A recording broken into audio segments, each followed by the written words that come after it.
Hi, I'm Holly from Flow Movement Therapy, where I empower you to help you feel better in your body by helping you move better. And today we're going to be doing a video by request talking about a specific muscle and what we can do about it. So we're going to be talking about the QL, the quadratus lumborum, which is a back muscle, a muscle that we often feel when we have back pain. So today we're going to talk about what the QL is, what it does in your body, and then I'm going to give you some warm-up and movement exercises to help get it moving a little better. So let's get started. First off, your QL muscle is a muscle that's in your back, like I said, lower back, so it runs from your last rib, so the 12th rib, the bottom rib, all the way down to the top of your pelvis at the back of your, at your back. So it runs the whole length of your lower back from top to bottom, and it has an important role in a bunch of things that you may not realize. So because of its location and the sorts of movements that our body does, we want to give it the feedback that it needs. And so we're going to talk about the 3 different planes of motion and what your QL does, and then we're going to go into the exercises to help you move in that way to give the QL the feedback that it would like to have from you. So first off, the forward and back motion, so our sagittal plane.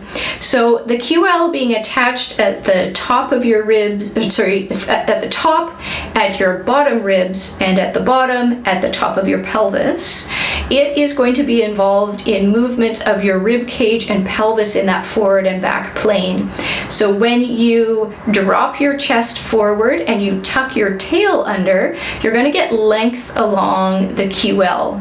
And then as you lift your chest and as you tilt your pelvis forward, you're going to get some contraction in your QL. So we want to be able to both drop your chest while tucking your tail and lift your chest while tilting your pelvis forward to give some feedback to your QL. So that's your forward and back plane. In the side to side plane, our QL is on either side of your back. So it runs down the right side and the left side of your spine. So that tells us that whether you bend to the right or the left, one of your QLs is going to be getting long and the other is getting short. So when you side bend your rib cage to, let's say, to the right, you're going to be getting length across the left top of your QL. And when you drop your left pelvis down, you're going to be getting length through the bottom of your left QL. So as you side bend, as you make a C curve in your spine, you're getting length along the outside of the C curve in your QL and contraction on the inside of the C curve. And then if you go the other way around, then the other side of your QL is going to get length. So if you bend to the left and drop your pelvis to the right, you're going to get length on the right side of your QL. And the same thing happens if you're going to shift your pelvis side to side. You'll see this in one of our exercises as well. You're going to be getting length along the QL, just like we did if you were side bending and dropping your pelvis. You're going to be getting length along one side, like that C shape, contracting in the inside of the C shape. And then in our rotational plane, our transverse plane, we're also getting length, like a barbershop pole. So if you were to rotate your ribs to the left and your pelvis to the right, you can probably feel the length that's happening along your QL on the left side, and then as you rotate to the right, you feel the length that's happening along your right QL. So we want to be able to have those rotations happening as well, to be able to give you the feedback in your QL to know what to do. So first off, we're going to give you a warm-up, and then 3 exercises or 4 exercises to give you some feedback in your QL to try to get it feeling a little bit better. Then we'll wrap things up.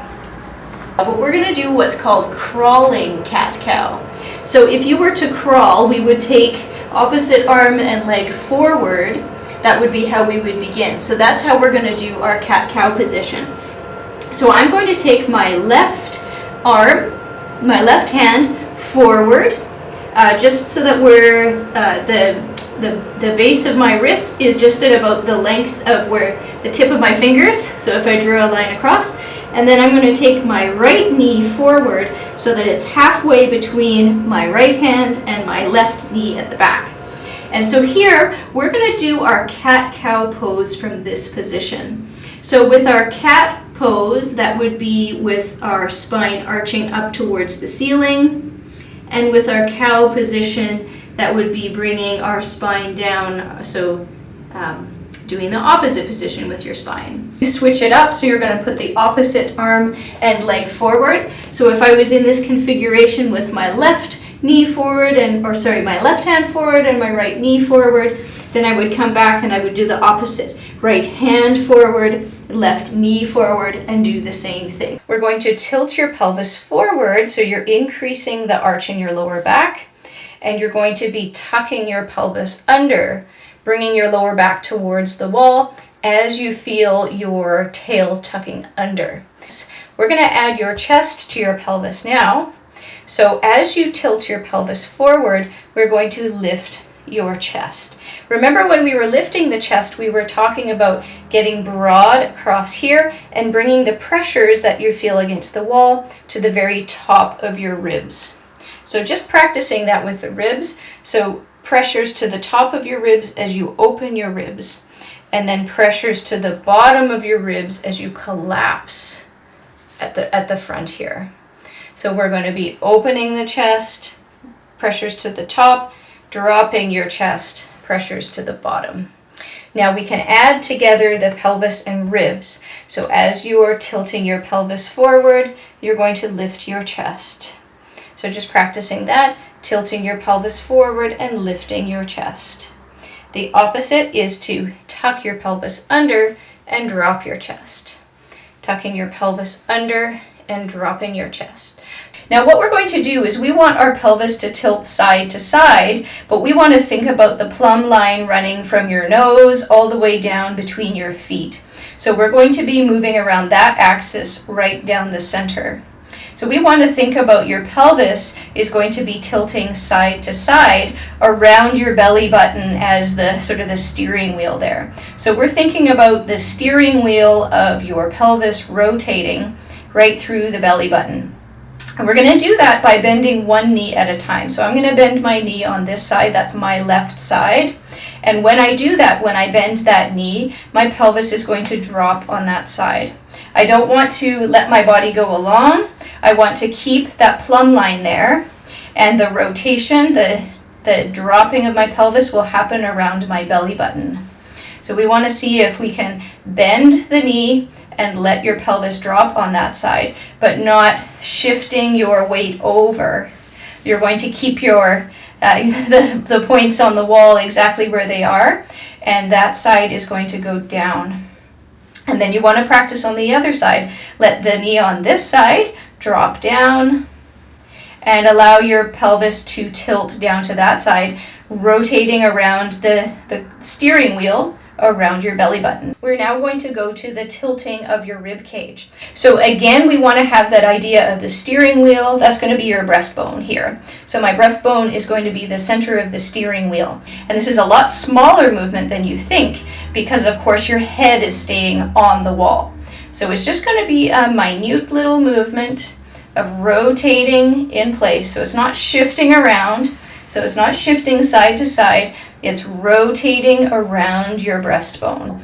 And here we're going to focus on the pelvis. So what the pelvis is doing against the wall, shifting side to side. So what I'm going to do is I'm going to keep my knees straight, not locked, but just keep them still.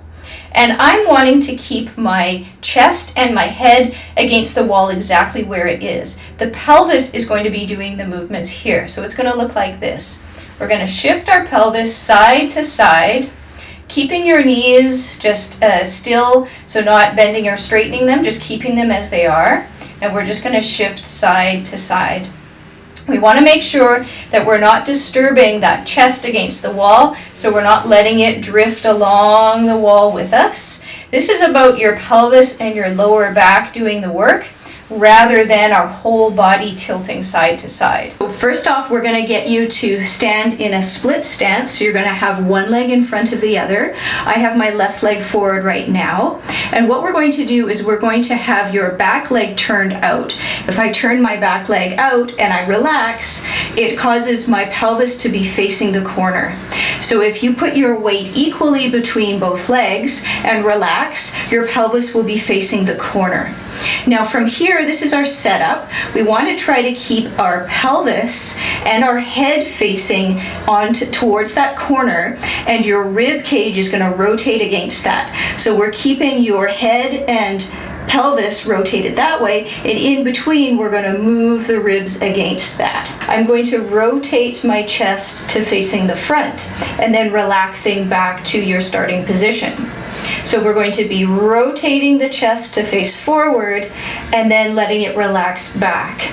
We want to make sure that we're rotating as if we're a shish kebab. So if there was a shish kebab running right through the middle of your body, we don't want to be twisting our body to do that, side bending, shifting our weight around to do that. We want to try to stay stacked straight up and down and just rotate in place.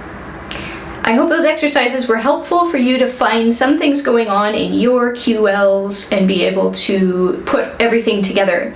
And if you want to put everything together into one movement, I have a video up here that's meant for the hip flexors, but it's essentially doing all of the same motions. So try building all of those three together with the exercise at the end of that video up there. And then see if that's the feedback that you need in your body to be able to get your QL doing its thing. I also want to remind you that the QL it's a long muscle, and we want to make sure that the whole length of it is working. So if you're able to drop your ribs, for example, but not tuck your tail, then only part of your QL is getting length and knowing what to do. Same thing, if you can side bend to the right but not drop your hip or your pelvis down, your QL isn't going to be getting length along the whole length of it. So see if you can start incorporating a full spinal involvement in those exercises and see what parts may not be moving as smoothly in terms of the curves that you're getting in your exercises. That may be what your QL needs, is getting feedback on the whole length of it. So if you want some help with some of these things that you're seeing in the video, I'm happy to help you out. You can book a 30-minute free call with me and I'll take a look, see what's going on. You can find the link to do that down below in the description bar. Thanks for watching today, and we will see you next time. Hey, if you like my channel and you want to support me, there's 3 easy ways to do that. One is to like the video so that more people on YouTube get to see what I have to say. You can subscribe so that you never miss the content, and you can comment below and let me know what kinds of videos you would like to see on my channel. I'll do my best to make those happen.